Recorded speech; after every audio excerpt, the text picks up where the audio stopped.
The experience of foraging and walking in the woods, not having to think about anything, it feels free. I know my body feels free, my mind feels free. I'm just walking, and we're walking along a path that other people have put there for us. You don't need a lot. You just go out, seeing what decides to show itself to you that day.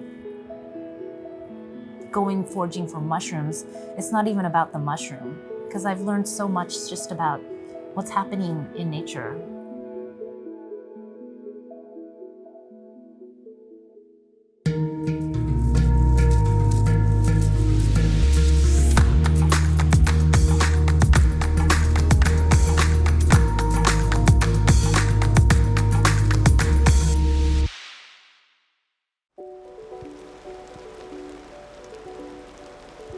Listen, I'm not gonna lie to you. When I think of foraging, I think of something we did historically to stay alive. Not something people would do today for fun, by choice. But that's the beauty of my show. I get to learn new to me ways of being in the outdoors. Today, I'm heading out with PeiPei Sung, Board of Trustees of the Puget Sound Mycological Society, to go foraging and learn all about it.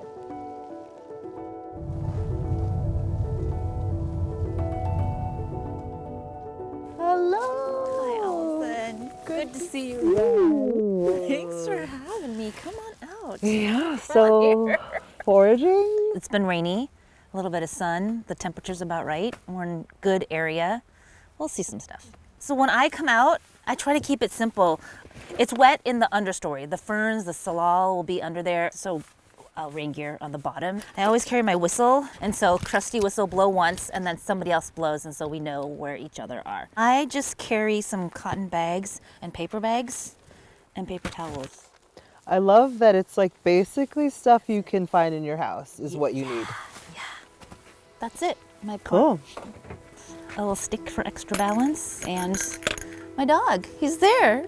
Santi's right in there. Let's go, buddy.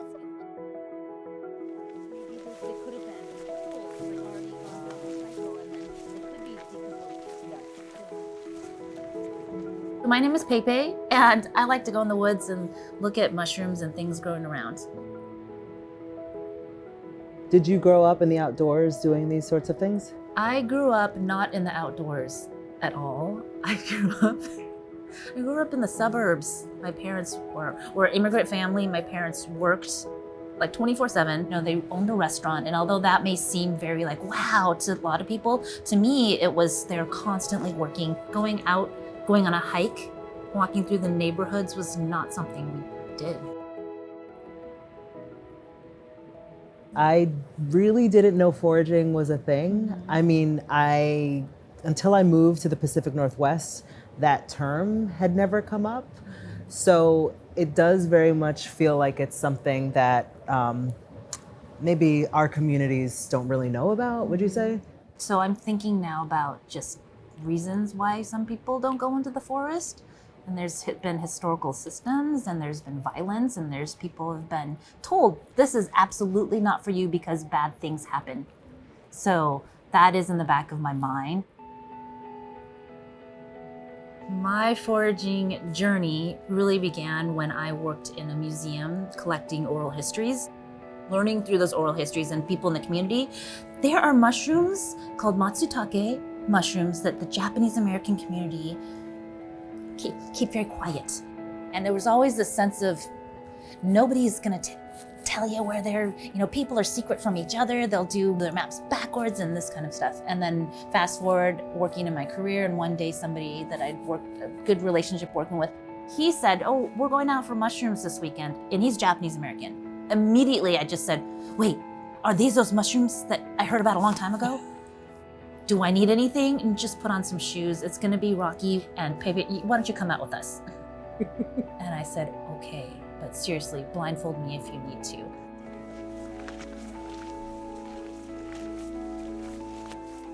What'd you find? So there's this, it's a mushroom. It's called, we refer to it as the bird's nest. Okay. And okay, saw something here, and then just looking around more, These, Oh my goodness. they're mushrooms. Why are they There's upside down? So here's a closed one. Okay. It's closed still. It'll open and then you can see inside some of them still have the little seed pods. Yes. It's for days like today. And it rains and it pops it, raindrops go in it and it pops out. That's how the spores are spread. Wow. See, Ooh, now ooh. I'll never forget it. Like, I would not have paid any attention to that, and now I will see them.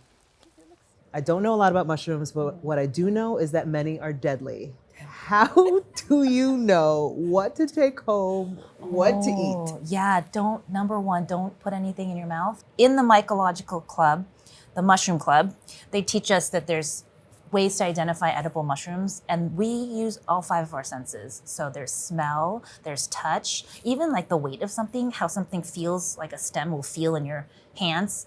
Some mushrooms, you're like, oh, super crushable, don't want that. And a lot of the mushrooms that we look for are for just, oh, it's fascinating and I enjoy looking at this. It's not even to eat, knowing that. But the ones that we are foraging that we want to eat, you gotta identify it 100%.